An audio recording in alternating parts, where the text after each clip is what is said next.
ہم نے بچپن میں پڑھا تھا کہ مقدونیہ کا الیگزینڈر 20 سال کی عمر میں بادشاہ بنا۔ 23 سال کی عمر میں مقدونیہ سے نکلا۔ اس نے سب سے پہلے پورا یونان فتح کیا۔ اس کے بعد وہ ترکی میں داخل ہوا، پھر ایران کے دارا کو شکست دی، پھر وہ شام پہنچا، پھر اس نے یروشلم اور بابل کا رخ کیا، پھر وہ مصر پہنچا، پھر وہ ہندوستان آیا۔ ہندوستان میں اس نے پورس سے جنگ لڑی، اپنے عزیزان جان گھوڑے کی جہاد میں پھالیا شہر آباد کیا، مکران سے ہوتا ہوا واپسی کا سفر شروع کیا، راستے میں ٹائیفائڈ میں مبتلا ہوا اور 323 قبل مسیح میں 33 سال کی عمر میں بخت نصر کے محل میں انتقال کر گیا۔ دنیا کو آج تک بتایا گیا وہ انسانی تاریخ کا عظیم جرنیل، فاتح اور بادشاہ تھا، اور تاریخ نے اس کے کارناموں کی وجہ سے اسے الیگزینڈر دی گریٹ کا نام دیا، اور ہم نے اسے اسکندر اعظم یعنی بادشاہوں کا بادشاہ بنا دیا۔ لیکن آج 21ویں صدی میں پوری دنیا کے مورخین کے سامنے یہ سوال رکھتا ہوں، کیا حضرت عمر فاروق رضی اللہ تعالیٰ عنہ کے ہوتے ہوئے الیگزینڈر کو سکندر اعظم کہلانے کا حق حاصل ہے؟ میں دنیا بھر کے مورخین کو سکندر اعظم اور حضرت عمر فاروق رضی اللہ تعالیٰ عنہ کی فتوحات اور کارناموں کے موازنے کی دعوت دیتی ہوں۔ آپ بھی سوچئے۔ الیگزینڈر بادشاہ کا بیٹا تھا۔ اسے دنیا کی بہترین لوگوں نے گھڑ سواری سکھائی۔ اسے ارسطو جیسے استادوں کی صحبت ملی، اور جب وہ 20 سال کا ہو گیا تو اسے تخت اور تاج پیش کر دیا گیا، جبکہ اس کے مقابلے میں حضرت عمر فاروق رضی اللہ تعالیٰ عنہ کی 7 پشتوں میں کوئی بادشاہ نہیں گزرا تھا۔ آپ بھیڑ بکریاں اور اونٹ چراتے چراتے بڑے ہوئے تھے، اور آپ نے تلوار بازی اور تیر اندازی بھی کسی اکیڈمی سے نہیں سیکھی تھی۔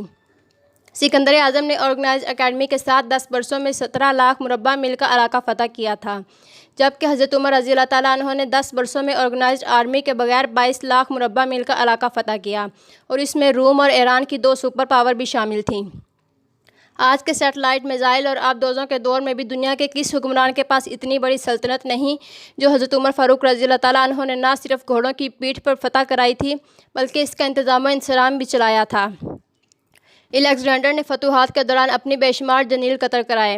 بے شمار جنرلوں اور جوانوں نے اس کا ساتھ چھوڑا، اس کے خلاف بغاوتیں بھی ہوئیں، اور ہندوستان میں اس کی فوج نے آگے بڑھنے سے انکار بھی کر دیا، لیکن حضرت عمر فاروق رضی اللہ تعالیٰ عنہ کے کسی ساتھی کو ان کے حکم سے سرتابی کی جرأت نہ ہوئی۔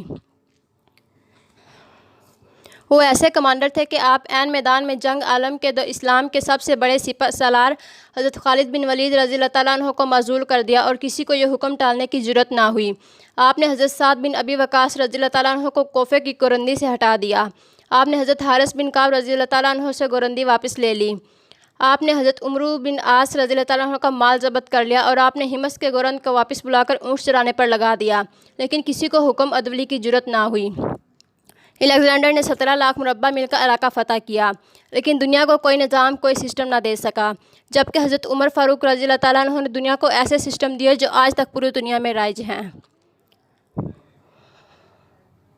سن ہجری کا اجرا کیا، جیل کا تصور دیا، مؤذنوں کی تنخواہیں مقرر کی، مسجدوں میں روشنی کا بندوبست کرایا، پولیس کا محکمہ بنایا، ایک مکمل عدالتی نظام کی بنیاد رکھی، آبپاشی کا نظام قائم کرایا، فوجی چھاونیاں بنوائی اور فوج کا باقاعدہ محکمہ قائم کیا۔ آپ نے دنیا میں پہلی بار دودھ پیتے بچوں، معذوروں، بیواؤں اور بے آسراؤں کے وظائف مقرر کیے۔ آپ نے دنیا میں پہلی بار حکمرانوں، سرکاری عہدیداروں اور والیوں کے اثاثے ڈکلیئر کرنے کا تصور دیا۔ آپ نے بے انصافی کرنے والے ججوں کو سزا دینے کا سلسلہ بھی شروع کیا۔ آپ نے دنیا میں پہلی بار حکمران کلاس کی اکاؤنٹیبلٹی شروع کی۔ آپ راتوں کو تجارتی قافلوں کی چوکیداری کرتے تھے۔ آپ فرمایا کرتے تھے، جو حکمران عدل کرتے ہیں وہ راتوں کو بے خوف سوتے ہیں۔ آپ کا فرمان تھا، قوم کا سردار قوم کا سچا خادم ہوتا ہے۔ آپ کی مہر پر لکھا تھا، عمر نصیحت کے لیے موت ہی کافی ہے۔ آپ کے دسترخوان پر کبھی 2 سالن نہیں رکھے گئے۔ آپ زمین پر سر کے نیچے اینٹ رکھ کر سو جاتے تھے۔ آپ سفر کے دوران جہاں نیند آ جاتی آپ کسی درخت پر چادر تان کر سایہ کرتے تھے اور سو جاتے تھے، اور رات کو ننگی زمین پر دراز ہو جاتے تھے۔ آپ کے کرتے پر 14 پیوند تھے، اور ان پیوندوں میں ایک سرخ چمڑے کا پیوند بھی تھا۔ آپ موٹا کھردرا کپڑا پہنتے تھے۔ آپ کو نرم اور باریک کپڑے سے نفرت تھی۔ آپ کسی کو جب سرکاری عہدے پر فائز کرتے اور اس کے اثاثوں کا تخمینہ لگوا کر اپنے پاس رکھ لیتے تھے، اور اگر سرکاری عہدے کے دوران اس کے اثاثوں میں اضافہ ہو جاتا تو آپ اس کی اکاؤنٹیبلٹی کرتے تھے۔ آپ جب کسی کو گورنر بناتے تو اس سے نصیحت فرماتے تھے، کبھی ترکی گھوڑے پر نہ بیٹھنا، باریک کپڑے نہ پہننا، چھنا ہوا آٹا نہ کھانا، دربان نہ رکھنا اور کسی فریادی پر دروازہ بند نہ کرنا۔ آپ فرماتے تھے ظالم کو معاف کر دینا مظلومہ پر ظلم ہے۔ آپ کا یہ فکرہ آج انسانی حقوق کے چارٹر کی حیثیت رکھتا ہے۔ مائیں بچوں کو آزاد پیدا کرتی ہیں، تم نے انہیں کب سے غلام بنا لیا؟ فرمایا میں اکثر سوچتا ہوں اور حیران ہوتا ہوں عمر بدل کیسے گیا۔ آپ اسلامی دنیا کے پہلے خلیفہ تھے جنہیں امیر المؤمنین کا خطاب دیا گیا۔ دنیا کے تمام مذاہب کی کوئی نہ کوئی خصوصیت ہے، اسلام کی سب سے بڑی خصوصیت عدل ہے، اور عمر فاروق رضی اللہ تعالیٰ عنہ وہ شخصیت ہیں جو اس خصوصیت پر پورا اترتے ہیں۔ آپ کی عدل کی وجہ سے عدل دنیا میں عدل فاروقی ہو گیا۔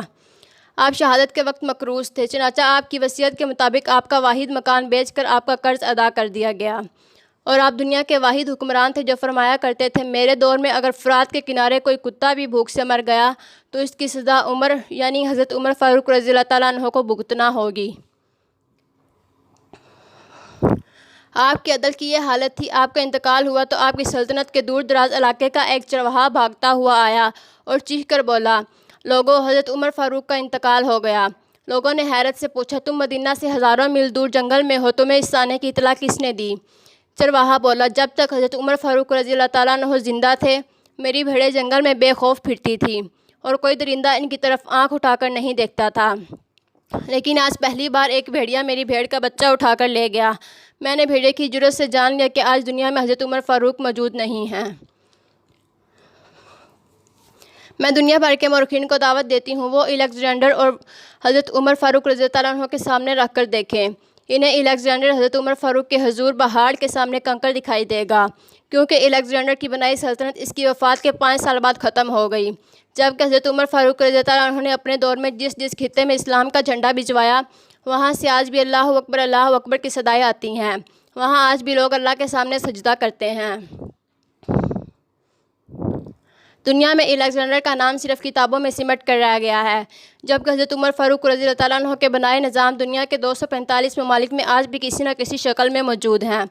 آج بھی جب کسی ڈاک خانے سے کوئی خط نکلتا ہے، پولیس کا کوئی سپاہی وردی پہنتا ہے، کوئی فوجی جوان 6 ماہ بعد چھٹی پر جاتا ہے، یا پھر حکومت کسی بچے، معذور، بیوہ یا بے آسرا شخص کو وظیفہ دیتی ہے، تو وہ معاشرہ، وہ سوسائٹی بے اختیار حضرت عمر فاروق رضی اللہ تعالیٰ عنہ کو عظیم تسلیم کرتی ہے۔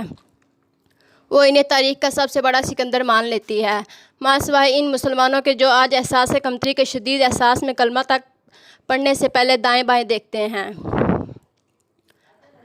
لاہور کے مسلمانوں نے ایک بار انگریز سرکار کو دھمکی دی تھی اگر ہم گھروں سے نکل پڑے تو تمہیں چنگیز خان یاد آ جائے گا۔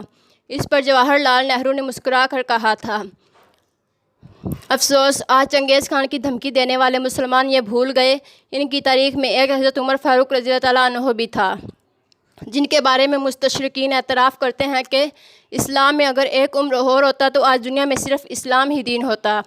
ہم آج بھی یہ بھولے ہوئے ہیں کہ ہم میں سے ایک حضرت عمر فاروق بھی تھے، جن کے بارے میں رسول اللہ صلی اللہ علیہ وسلم نے فرمایا میرے بعد اگر کوئی نبی ہوتا تو وہ عمر ہوتا۔